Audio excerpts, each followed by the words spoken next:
moment I saw you, I thought of my little sister.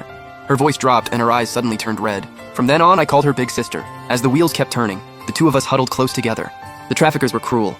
They were scared we'd run if they let us eat too much. So sometimes we'd only get food once every few days. Usually it was just a little thin gruel, or half a hard biscuit that scraped your throat. I was so hungry my head would spin. Iji would always save half her share and sneak it to me. If I tried to refuse, she'd pretend to get mad. She'd say she wouldn't talk to me anymore. So just to calm her down, I'd only take tiny bites. But there were exceptions in that wagon. 10 of the girls were especially pretty, and they were clean too. The traffickers said they were being sent to the palace, so no one dared mistreat them. They always got real food. Sometimes you could even smell oil in it. I looked at the girls who could be sold off at any moment. Then I looked at the pretty girls headed for the palace. And I started to understand that the moment we got off that wagon, our fates would split. I had no idea what was waiting for me up ahead, so I leaned a little closer to Azer. That broken wagon let in cold air from every side. She was the only warmth in it. I never dared mess with the girls headed for the palace. But they were bored, so they started making trouble. Sometimes they'd toss crumbs at our feet on purpose, just to see if we'd scramble for them like dogs. Other times they'd step on our fingers on purpose.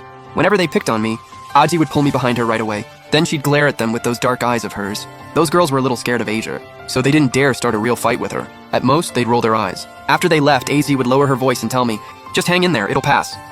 I nodded. I could put up with everything else, but I never expected that one day they'd set their eyes on my red hair ribbon. It was the only thing my mother had left me. Of course I wouldn't hand it over, but the more I refused, the more they wanted it. They even reached out to yank it off while I held on for dear life. This was from my mother. "Your mother? The one who sold you for 8 copper coins?" Aji woke up and saw what was happening. "Don't touch her stuff!" "Oh, so you're asking for it now?" The other palace girls crowded in too. The wagon instantly turned into chaos. The trafficker yanked open the curtain. "What's all this noise? You want to die?" When he saw us tangled up fighting, his face went dark. Especially when he saw the palace girls with their clothes all wrinkled. That sent him over the edge. He yanked AG and me apart. "You two little brats trying to ruin my business? I swear you must be tired of living. When we get there, I'll sell you straight into the lowest brothel." The second I heard that, I started shaking all over, tears pouring down my face. Then AG